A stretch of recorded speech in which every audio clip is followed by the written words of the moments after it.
In 1979, an Australian racing driver named Peter Brock crossed the finish line at the Bathurst 1000.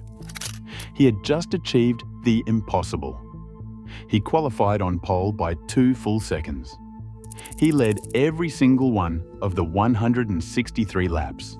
He won the race by a staggering 6-lap margin. And on the very last lap of the race, he set a new lap record. But here's the craziest part of that story. When the mechanics tore down the car after the race, they discovered that the engine had absolutely no oil left in it. It had been running dry, at maximum revolutions per minute, for the final stages of the most grueling endurance race in the world. And it did not blow up. That engine was the Holden V8. To the people who built it, it was known as the 308. To the fans who worshipped it, it was called the Iron Lion. It is the first and only V8 engine ever designed and manufactured entirely in Australia. And its story is one of the most dramatic, emotional, and ultimately heartbreaking tales in automotive history. In the late 1960s, Australia stood at a crossroads. Imported American V8 engines dominated the roads and racetracks, but they never quite fit the country's needs, and they never fit its pride.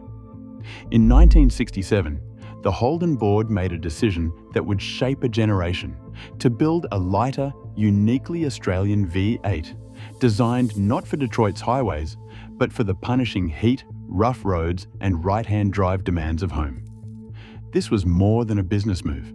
It was a statement that Australians could engineer a world-class engine on their own terms.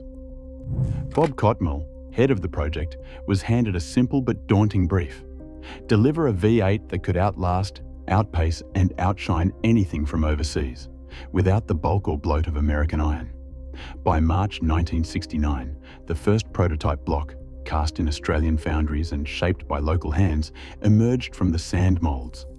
For the first time, the promise of an Australian-built V8 was no longer just talk. It was real, tangible metal, ready to roar. Holden's Iron Lion 5.8 wasn't just another engine. It was a technical statement, stamped with Australian ingenuity from the inside out.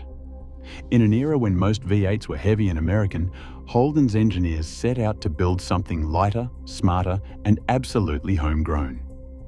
The heart of the design was thin wall casting, with main bearing webs measuring just 5 mm and cylinder liners pared down to 3 mm. That radical approach carved nearly 12 kilograms off the block, a saving you could feel every time the car changed direction on a winding road. To make the engine fit Australia's right-hand drive cars, the driver's side bank was staggered forward, and the starter was moved to the passenger side, choices no Detroit engineer ever had to consider. Aluminium intake manifolds and water pumps trimmed even more weight and helped the engine shed heat in the brutal Australian summer. 2 versions rolled out: the 253 cubic inches for family sedans and the legendary 308 cubic inches for the muscle cars and Bathurst winners. No other V8, before or since, has been designed and cast entirely in Australia, for Australian roads, by Australian hands. This was the Iron Lion's DNA: light, tough, and built to survive anything the country could throw at it. HT Kingswoods and HG Monaros, parked in driveways across the suburbs, carried the Iron Lion into the daily lives of Australians. This was not just a race-bred engine locked away for the track. It powered family cars, work utes, and weekend cruisers. The same block that thundered down Mount Panorama at Bathurst could be found idling at the school gates or hauling a trailer up the Hume. On Sunday, those engines roared to life on the grid, wearing Holden dealer team colours, lighter and sharper than the American V8s they left behind. The thin wall block gave drivers an edge through every tight corner, every brutal climb. Mechanics swore by its toughness, racers pushed it to the limit, and ordinary owners trusted it to start every morning. The Iron Lion didn't just win trophies, it won loyalty, becoming a fixture of both the open road and the winner's circle, a symbol of what Australian engineering could achieve when it played by its own rules. In July 1984, a government decree landed like a hammer blow. All new cars would need to run on unleaded petrol, and the Iron Lion's days were suddenly numbered. Holden announced the 308 V8 was finished, too dirty, too old, too hard to save. Panic swept through workshops and driveways across the country. But the story didn't end in the boardroom. It exploded onto the streets and into mailboxes as Street Machine magazine rallied a nation of true believers. The call went out: write, protest, refuse to let the only Australian V8 disappear.